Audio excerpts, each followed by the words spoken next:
I was not on Earth when they burned it. That is the fact I carry with me everywhere, like a stone in my chest that never gets lighter.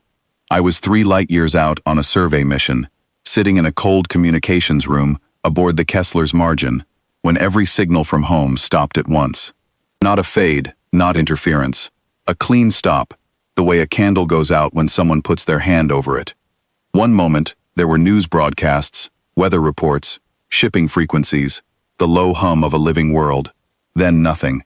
Just static, stretching out in every direction like an empty ocean. I sat in front of those dead screens for a long time before I understood what I was listening to. The Galactic Conclave called it a corrective action. That was the phrase in their official communications, which we intercepted weeks later. A corrective action. 72 hours of orbital bombardment, no warning given, no declaration of war filed, because in their judgment, humanity had not yet reached the level of development required to be treated as a proper civilization. We were not enemies. We were not even a challenge. We were a concern. A species that showed early signs of being difficult, and the easiest way to handle a difficult species was to handle it before it became someone's problem. They assumed we would simply stop existing. They were wrong about many things that day, but that was the most important one. There were 11 other people aboard my ship when the signals died. I remember each of their faces in that moment, the way a person remembers the exact color of the sky on a day that changes everything. Some of them wept. One of them, our pilot, began punching in coordinates to turn the ship around, his hands moving before his mind had even formed a plan. I stopped him. Not because I didn't feel what he was feeling, but because going back with no resources, no support, and no information would mean losing 12 more people to no purpose. I had been a commander long enough to know that grief, when acted upon without thought, tends to produce more things to grieve about. I told them we were not going back. Not yet. What we were going to do was survive. Survival, I have found, is mostly a technical problem if you are willing to treat it that way. The Kessler's Margin was a survey vessel, not a warship, not a colony ship, not anything designed for the situation we were in.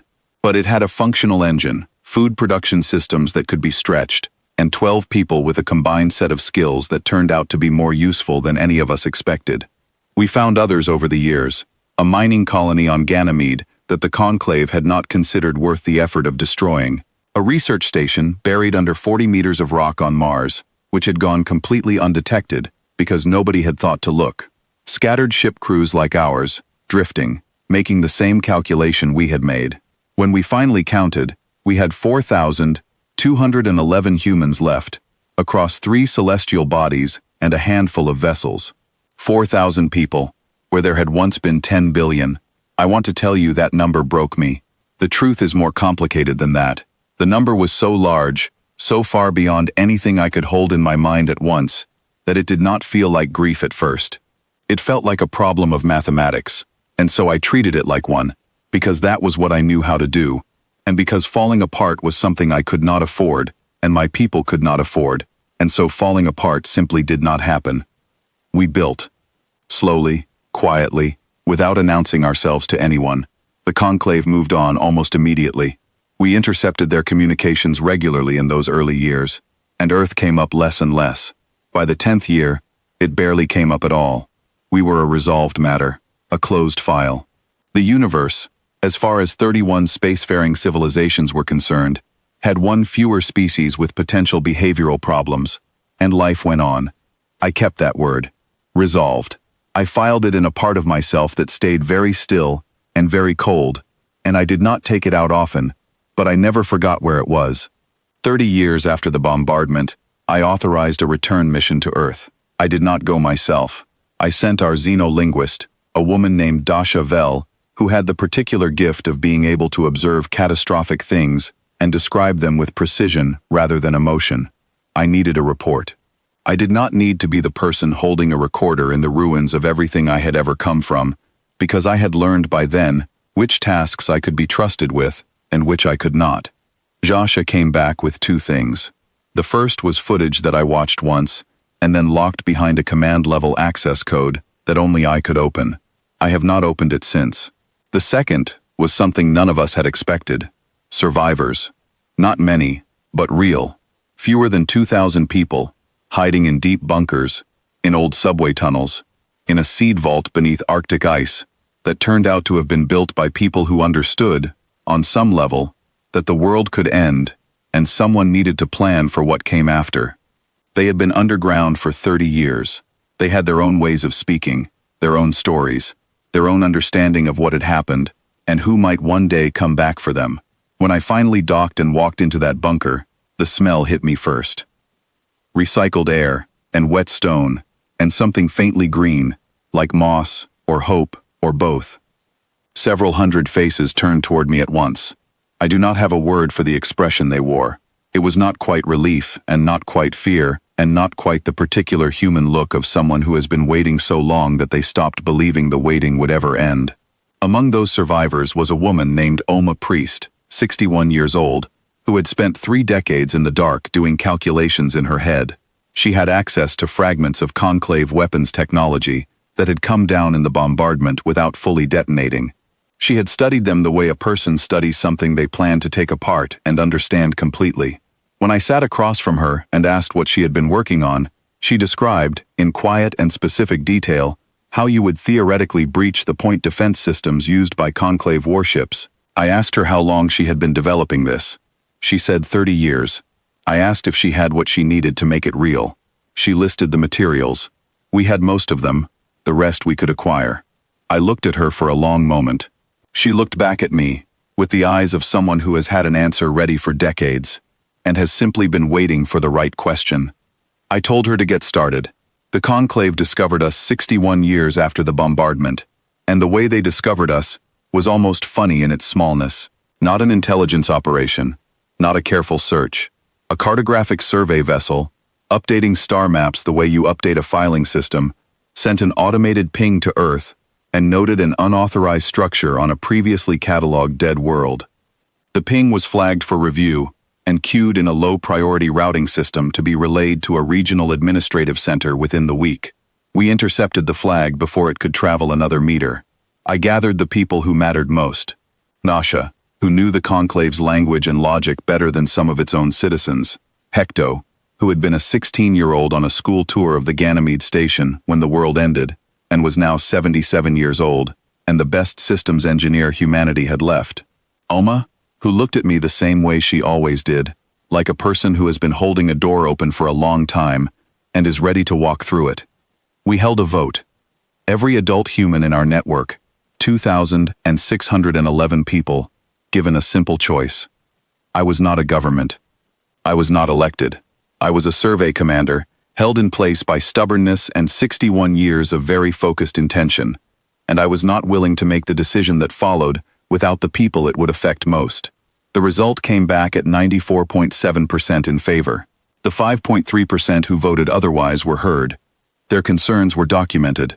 Their roles in our community were protected. We did not leave people behind. That was, in the end, what separated us from the people we were about to have a conversation with. I looked at the intercepted flag. I looked at the faces around me. I said 2 things.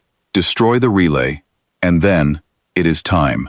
The message we sent arrived at the Conclave's 14th Harmonizer fleet, on an emergency frequency that had been assigned to Earth, and then simply never reassigned after Earth went quiet. The message was 11 words in their primary language, translated by Dasha, with the same precision she brought to everything. It said, "You forgot about us. We did not forget about you. We had 17 ships. No one would have called it a fleet by any traditional measure. What we had instead was 60 years of enforced creativity, a set of minds that had been given nothing but time and necessity, and the particular stubbornness of people who refuse to accept that a story is over. And Oma's solution to their point defense systems, which worked exactly as she had calculated it would. The battle did not look like what the Conclave expected. They kept waiting for us to behave like a conventional military force, to follow patterns they recognized, to do the thing that a species mounting its first interstellar engagement would logically do. We did not do the logical thing. Humans had been fighting conflicts of one kind or another for thousands of years before we ever left our own planet. We knew things about pressure and patience, and the specific art of making an opponent uncertain that the Conclave had never needed to learn, because they had never met anyone who forced them to. Their admiral opened a channel requesting negotiations. He addressed me, using a formal title that no conclave official had ever used for a human being before. Representative of Earth Forces. I filed that away in the same cold place where I had kept the word resolved for 61 years. I did not accept the offer. I did not reject it either. I asked him a single question. I asked if he knew why we were here. He said he did not understand. I told him that when he did, we would talk. The 14th Fleet withdrew. The silence that followed was different from every other silence I had known. It was not absence. It was something much larger holding its breath. The Conclave's Emergency Council met in full session for the first time in 200 years. Dasha had been in their communications networks for a decade by then. She described their session to me in pieces over several days, with the calm voice she used for everything, though I noticed she smiled slightly more than usual while she talked. I was not listening from a ship when she told me. I was on Earth, standing in the open air for the first time in 60 years, looking at a skyline that was broken in places and rebuilding in others. The work would take generations. That was fine. We are, it turns out, very good at long projects when we have a reason to see them through. Hector sat down next to me without saying anything. We watched the sun go down over the ruined and returning city. It was the kind of beautiful that only comes after something terrible. The light hitting the dust and the new construction, and the old bones of things that survived, and all of it turning gold at the edges. He said, "What do you think they're saying about us in there?" I thought about that. 31 species in an emergency session, trying to find the right category for what we were, trying to figure out what word applied to a civilization they had filed as closed and resolved and finished, which had then spent 61 years in the dark getting very, very ready. I told him they were saying that they had made a mistake. He nodded, like that was exactly the right answer. In the morning, the formal envoy would contact us. They would use the words, sovereign species. They would, eventually, use the word apology, though it would take time before they understood what that word was actually supposed to feel like when you meant it. We would teach them. We are patient. They called it a corrective action. They meant to make us a warning to others. They got the outcome roughly right. We just changed who the warning was for.